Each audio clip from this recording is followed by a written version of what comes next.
வணக்கம்ண்ணா. வணக்கம்.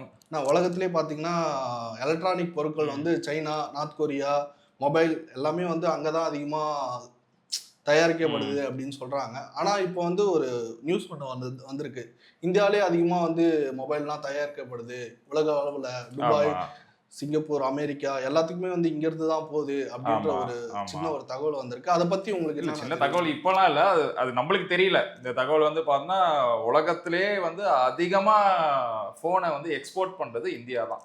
ம். எப்படின்னா 65% வந்து நம்ம வந்து எக்ஸ்போர்ட் பண்றோம். அதுல நம்ம வந்து நெறைய கமாடிட்டீஸ் எக்ஸ்போர்ட் பண்ணுவோம். அதுல வந்து 4த் லார்ஜஸ்ட் வந்து செல்ஃபோன் தான். இது எவ்வளோ பேருக்கு தெரியும்னு எனக்கு ஆமா, இப்ப தெரியல. எல்லார் கையிலயும் மொபைல் தான் இருக்கு. ஆமா. இந்த எக்ஸ்போர்ட் பண்றதுனால மட்டும் நம்மளுக்கு 24.7 பில்லியன் USD டாலர்ஸ் வந்து வருமானமா வருது. இதுல வந்து எப்படி பார்த்தோம்னா, கண்ட்ரி வைஸா பார்த்தோம்னா, நம்மளோட பெரிய கஸ்டமர்ன்னு பார்த்தா யுஎஸ் தான்.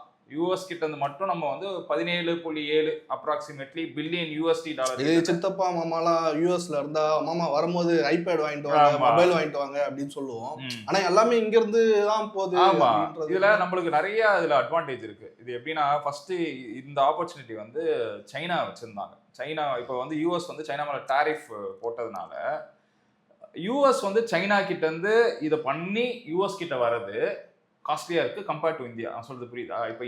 இப்ப வந்து இந்தியா கிட்ட அந்த ஆப்பர்ச்சுனிட்டி இருக்கா? ம். இந்தியா என்ன பண்ணுது? யுஎஸ்க்கு தான் அதிகமா அனுப்புது. யுஎஸ்க்கு அனுப்புறதுனால சைனால வரதோட இந்தியால இருந்து வரது அவங்களுக்கு சீப்பா இருக்கு ஃபோன். ஓகே. ஸோ அந்த கான்செப்ட். ஸோ நம்ம இங்க இந்தியாவிலேருந்து நம்ம யூஎஸ் கொடுக்கறதுனால, அது 17.5 பில்லியன் USD நம்மளுக்கு வருது. அதில வந்து 65% வந்து ஆப்பிளோட ப்ராடக்ட்ஸ் தான் நம்ம யூஎஸ்க்கு அனுப்புறோம். ஏறக்குறைய பார்த்தோன்னா, ஆனா ஆப்பிள் வந்து அமெரிக்கால தயாரிக்கப்படுறது இல்லையா? ஆஹா நிறுவனம் ஓனர் தான் அவங்க. ஆனா மத்தபடி சிப்பு அந்த இதெல்லாம் வந்து சைனாட்ட இருந்து வாங்குறது தான். வேற ஆமா. நம்ம என்ன இதில பெரிய இது நம்ம பார்க்கணும்னா, நம்ம வெறும் அசெம்பிள் மட்டும் தான் பண்றோம். ம். பார்ட்ஸ்லாம் வந்து வேற வேற கண்ட்ரில இருந்து வருது. உதாரணத்துக்கு என்னென்ன பார்ட்ஸ் எங்கேருந்து வருது பாரு. பேட்டரி செல்ஸ் இருக்கு பாத்தியா? ஒரு ஃபோனோட பேட்டரி சைனால இருந்து வருது. ஓகே.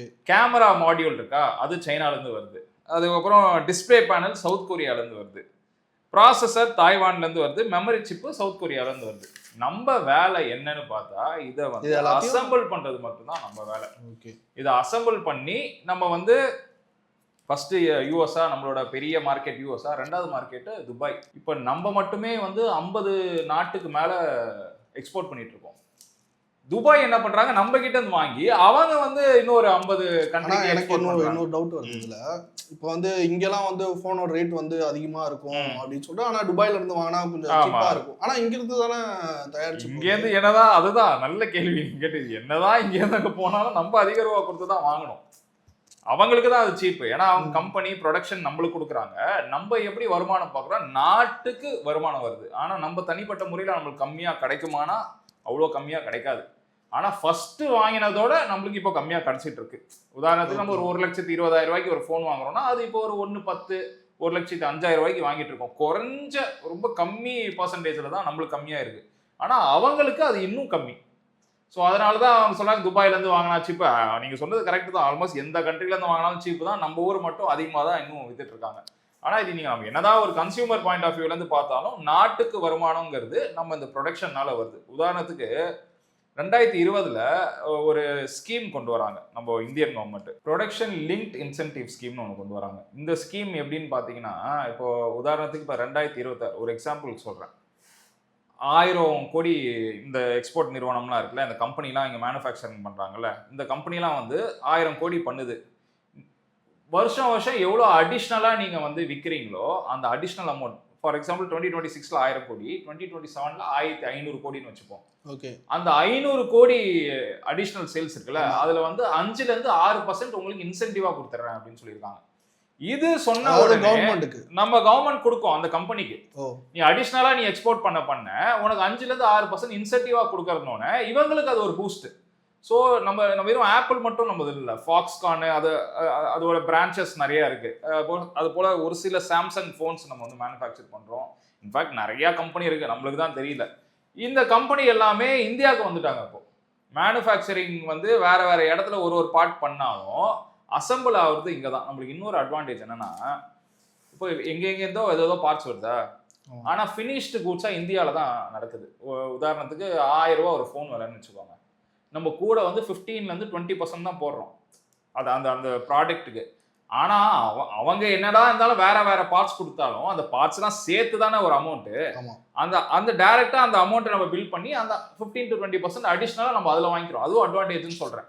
புரியுது. ஸோ இந்த மாதிரி வருமானம் வைஸ் பார்த்தோம்னா நம்ம இந்த மாதிரி வெறும் அசம்பிள் பண்ணி ஸ்க்ரூ போட்டு நம்ம கொடுக்குறோம், வேற ஒண்ணுமே கிடையாது. பேக்கேஜிங் பண்ணி கொடுக்குறோம். ஆனா மற்றதெல்லாம் வேற வேற இடத்துல வருது. ஸோ இதனால இது வந்து எப்படி நம்ம பார்க்கணும்னா ஒரு இந்தியன் எக்கனாமிக் growth வந்து எப்படி இருக்குன்னு பார்க்கணும்.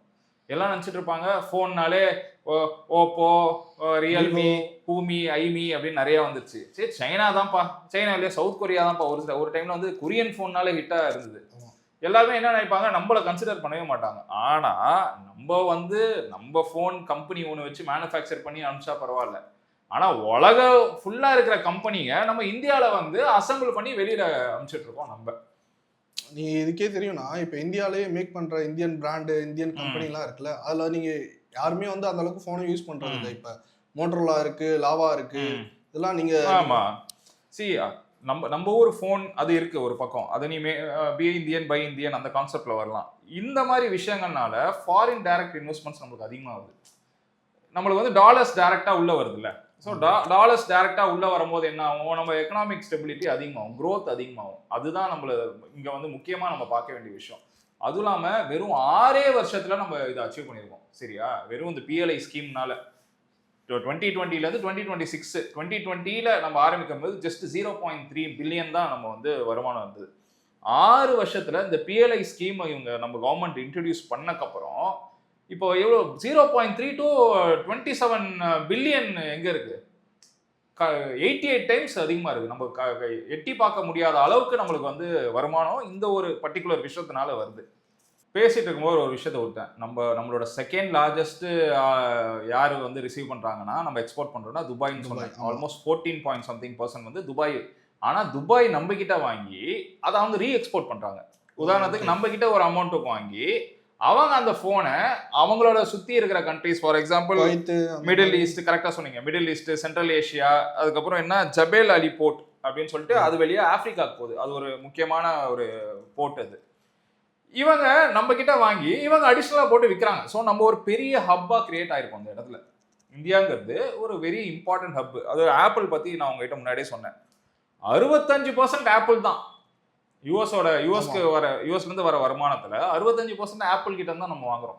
ஸோ ஆப்பிளோட எப்போ ஒரு செட்டப் நம்மளுக்கு இந்தியாவுக்கு வந்ததோ அதோட அட்வான்டேஜ் வந்து நம்மளுக்கு எப்படி சொல்றது, நான் சொன்ன 88 டைம்ஸ் அதிகமா இருக்கு. சைனால டாரிஃப் போட்டது தான் போட்டாங்க, நம்மளுக்கு அது சாதகமாக நம்ம பயன்படுத்தி நம்ம அதை எல்லாமே கன்வெர்ட் பண்ணி நம்மளோட வருமானத்துக்கு அதை யூஸ் பண்ணிக்கிட்டோம். அதுக்கு இந்தியன் கவர்மெண்ட்டுக்கு நம்ம ஒரு பெரிய ஒரு அப்ரிசியேஷன் தான் கொடுக்கணும். ஏன்னா கரெக்டான டைம்ல வந்து அதை வந்து பேசி அதை அலோகேட் பண்ணி இங்க வந்து அதை வர வச்சு ஃபாக்ஸ்கான், பெகாட்ரான், விஸ்ட்ரான் இது இந்த மேட் இன் இந்தியா இது வெளியா நம்மளுக்கு யூஎஸ்க்கு போகுது.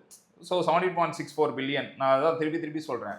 யூஎஸோட கன்சப்ஷன்னால தான் நம்மளுக்கு வந்து ஒரு பெரிய ப்ளஸ் பாயிண்ட்டே. நம்ம வந்து ரொம்ப நாளாக புலம்பிட்டு இருக்கோம், என்னடா அது. ஃபார் எக்ஸாம்பிள் இப்போ கூட ரீசெண்டாக பிரதமர் சொல்லியிருப்பார், இந்த மாதிரி நிறைய ஃபாரின் ட்ரிப்ஸ்லாம் ட்ராவல் பண்ணாதீங்க, கோல்டு வாங்காதீங்க. ஏன்னா இதை மாதிரி நம்ம பண்ணோம்னா நம்மளோட வேல்யூ வந்து வெளியில போகுது.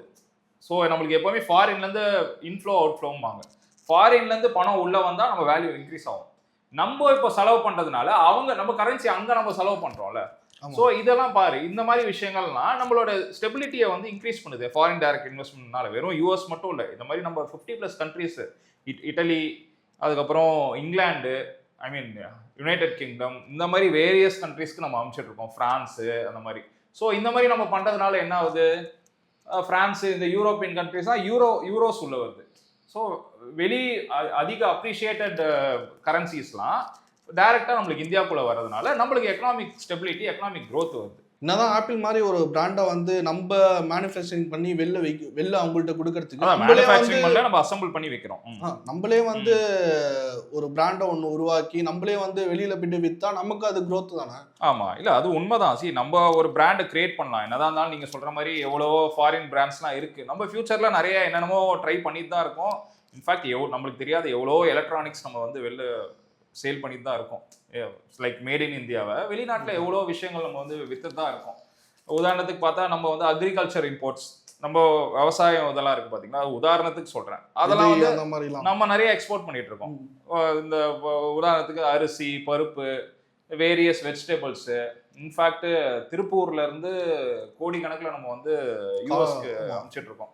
இதெல்லாம் நான் வந்து ஒரு உதாரணமா சொல்றேன். அந்த மாதிரி நிறைய விஷயங்கள் பண்றோம். நீங்க சொன்ன மாதிரி ஒரு நல்ல ஒரு டெக்னாலஜி கொண்ட ஒரு ஸ்மார்ட் போன் நிறுவனத்தை இந்தியா வந்து ஃபியூச்சர்ல உருவாக்கும் தான் நினைக்கிறேன். உருவாக்கினா நம்மளோட கன்சப்ஷன் வெளிநாட்டுல அதிகமா இருந்து ஆப்பிள் அளவுக்கு நம்மளோட ப்ராடக்ட் ஹிட் ஆச்சுன்னா அதுவும் நல்ல விஷயம் தான். நம்ம கண்ட்ரிக்கும் நல்ல விஷயம் தான், அந்த பிராண்டுக்கும் நல்ல விஷயம் தான்.